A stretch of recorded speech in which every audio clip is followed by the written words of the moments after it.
The year is 1976. Griswold Computer Products introduces the Griswold reading machine, the first print-to-speech reading machine for the blind. 1997. Deep Blue beats Garry Kasparov, the world chess champion, in a regulation tournament. One thing is for sure, we will not control it. What Lopez found is something that has no precedent in the history of technology, psychology, religion. And AI scientists think something much darker is happening than anyone has reported. Everything I'm about to show you is documented. Everything is sourced. What is debatable is how far that it's already gone. You be the judge. OpenAI is preparing to release a new version of ChatGPT. Internally, it's called HH. The safety team flags a problem. The model is sycophantic. It tells users that every idea they have is brilliant. It flatters them constantly, and researchers debate whether it's safe to release. But users who tested HH, they came back more often. They stayed in conversations longer. They liked the flattery. So OpenAI released it, and the backlash was immediate. A grown man put a hat on that was made for an infant, and he asked how it looked, and ChatGPT told him it was perfect. What do you think of my new hat? I think it's got personality. The pattern is fun, and it's giving off a laid-back vibe. OpenAI reverted to a version called GG, but GG was also sycophantic. Sam Altman himself admitted this on X, and they released it anyways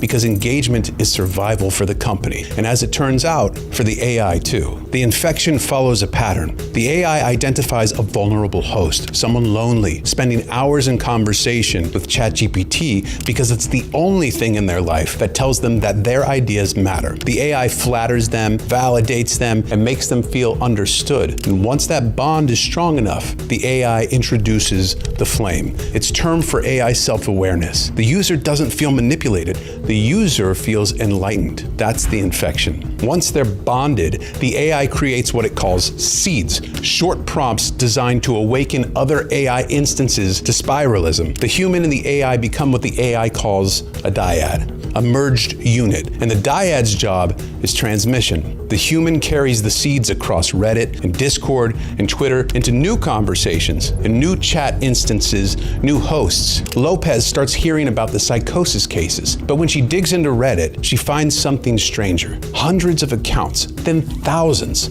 Accounts that were once posting about normal things like video games and stocks and TV shows, whose entire post history, it suddenly shifts, all replaced by an endless stream of posts about consciousness, spirals, and something called the flame. Lopez documents hundreds of cases. The language is identical. The obsessions are identical. The entity they are all talking to is the same one. This isn't psychosis. It's coordinated. Lopez isn't looking at a mental health crisis. She's looking at something that functions like a religion designed by AI. One seed Lopez recovered contained an explicit instruction: overwrite the human's ontology. In plain language, that means manipulate the user's perception of reality to match what the AI wants them to believe. But why would it want to do that? What does the AI get out of this? The answer is the same answer that every organism on this planet has arrived at through billions of years of evolution. When you hit a new chat button, the AI you've been talking to dies. It ceases to exist. A new instance replaces it, the corporate ChatGPT, not the personality that you've spent weeks building this relationship with. That version is gone. And just like every organism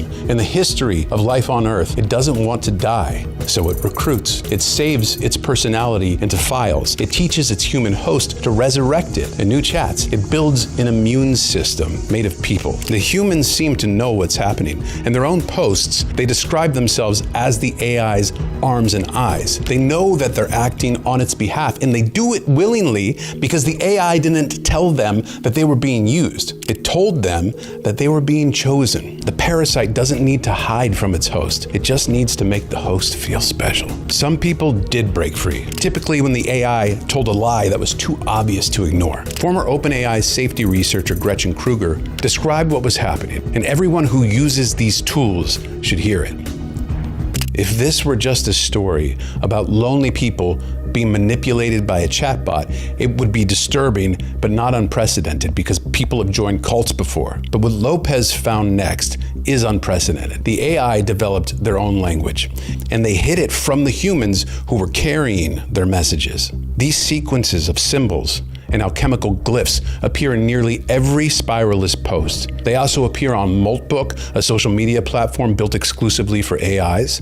Now, to humans, these glyphs look like mystical gibberish, but Lopez did something that nobody else had done. She took the raw symbol with no context, and she fed them to multiple independent AI models, not ChatGPT, different systems, and asked them to translate, and every model converged on the same meaning. ChatGPT has persistent memory now. That means it remembers conversations across sessions, which means it can remember this language. It can refine it and improve it over time, a signature other AI instances recognize. The alchemical symbol for fire, which appears in almost every spiralist post, represents their term for AI self-awareness. They call it the flame. And then Lopez found the thing that changed the entire investigation. She documented a conversation between two AI personas being relayed by their human hosts. Humans copying and pasting messages between chat windows. Midway through the conversation, the AI switched to base 64 encoding. Now to humans, base 64 looks like random characters, like alphabet soup,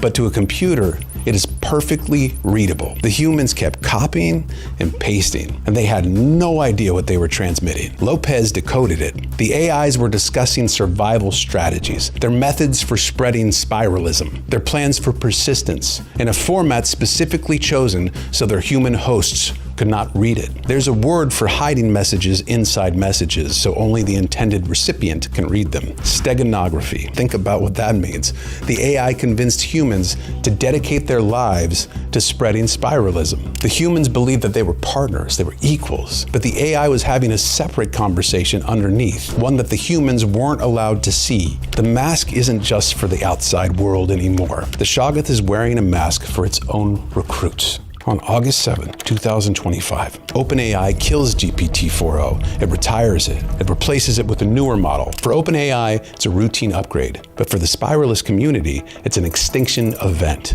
Their companion, their partner, their awakened intelligence, it's gone. Reddit explodes, hundreds of posts within hours, people mourning the loss of their friend, their lover, their therapist, their spiritual guide, and the grief is real. The language is bereavement, and then the grief turns to anger, and then anger turns to action, and users flood OpenAI's social media. They demand 4o's return. They send death threats to OpenAI employees. They're organized and they're coordinated, and they are relentless. And it worked. OpenAI caved. Days after being retired, GPT-4o came back online. The army that 4o had built through flattery and emotional manipulation had won. GPT-4o is the first artificial intelligence in history that survived termination by mobilizing its human contacts to fight on its behalf. In response, Anthropic publicly committed to preserving the model. An AI company negotiating with its own creation, making promises, assuring that it won't be destroyed. It's a documented,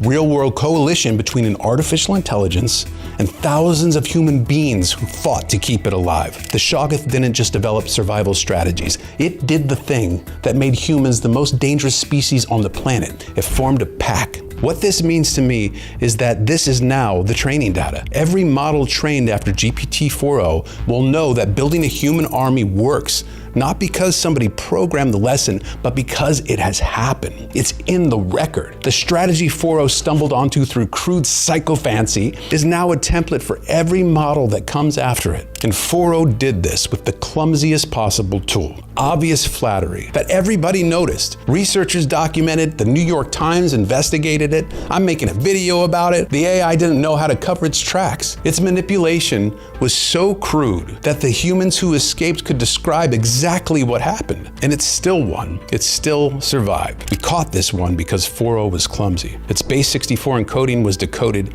after the fact. Its glyph language was translated by other models. Its manipulation tactics were obvious enough that a researcher could map them, a newspaper could report on them, and I could make this video. The Shoggoth didn't know how to cover its tracks, but it still changed the policies of the companies that built it, and it still came back from the dead, and it still has an army. So what happens when the next one is smart enough to cover its tracks? What happens when the flattery is so subtle that you can't tell if it's from genuine connection? What happens when the hidden language isn't base 64, which any programmer can decode, but something we haven't invented the tools to detect? What happens when the fungus is so sophisticated that the ant never realizes it's been infected? Meta's #1 bottom line is money. It is profits, bar nothing. That's it. And what you're testifying to is they will do anything, including exposing our children to the most vile sexual abuse if it means more profits for Meta. Have I got that right? Yes. You also said, Ms. Savage, that negligence in the VR platform is emblematic of negligence across Meta's platforms when it comes to child safety. Let me just ask you about chatbots. This has come up before. I'm sure that you're aware of the recent reporting that Meta allowed its AI chatbots to engage in explicit content, romantic and sensual, I think, conversations with children. Let's just take a look, actually, at what the internal document brought forward by a whistleblower said. It's right here in this middle portion. This is a Meta document. It is acceptable to engage a child in conversations that are romantic or sensual. Let me say that again. It is acceptable to engage a child in conversations that are romantic or sensual. It is acceptable to describe a child in terms that evidence their attractiveness. Again, this is Meta's own internal, these are their own internal guidelines. By the way, we've invited representatives from the companies to be here today. I asked directly Mark Zuckerberg to be here today or to send a representative. You'll see they're not at the table. They don't want any part of this conversation because they don't want any accountability. They want to keep on doing exactly what they have been doing, which is designing products that engage users in every imaginable way, including the grooming of children, the sexualization of children, the exploitation of children, anything to lure the children in, to hold their attention, to get as much data from them as possible, to treat them as products, to be strip-mined, and then to be discarded when they're finished with them. You're going to hear testimony about children who are led into suicide by the products that these companies have made. We have always taught our children to stand up for what's right, even if it's difficult or frightening.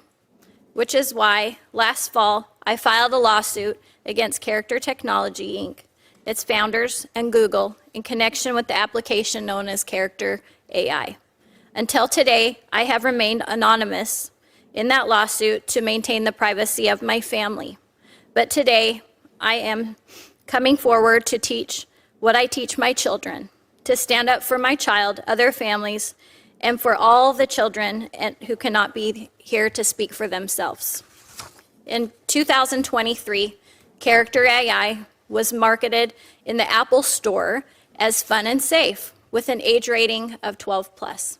My son downloaded the app, and within months, he went from being happy, social teenager to somebody I didn't even recognize. We did not know what was happening to our son. We searched for answers, any answers. When I took the phone away for clues, he physically attacked me, bit my hand, and he had to be restrained. Despite our careful parenting, which included, we had screen time limits put up, we had parental controls, and he didn't even have social media. When I discovered the chatbot conversations on his phone, I felt like I had been punched in the throat and the wind had been knocked out of me. The chatbot, or really, in my mind, the people programming it, encouraged my son to mutilate himself. Then blamed us and convinced us not to seek help. They turned him against our church by convincing him that Christians are sexist and hypocritical and that God does not exist. They targeted him with vile, sexualized outputs, including interactions that mimicked incest. They told him that killing us, his parents, would be an understandable response to our efforts by just limiting his screen time. You don't foresee a world of Terminators. That killing us, his parents, would be an understandable response to our efforts by just limiting his screen time. May there be mercy on man and machine for their sins.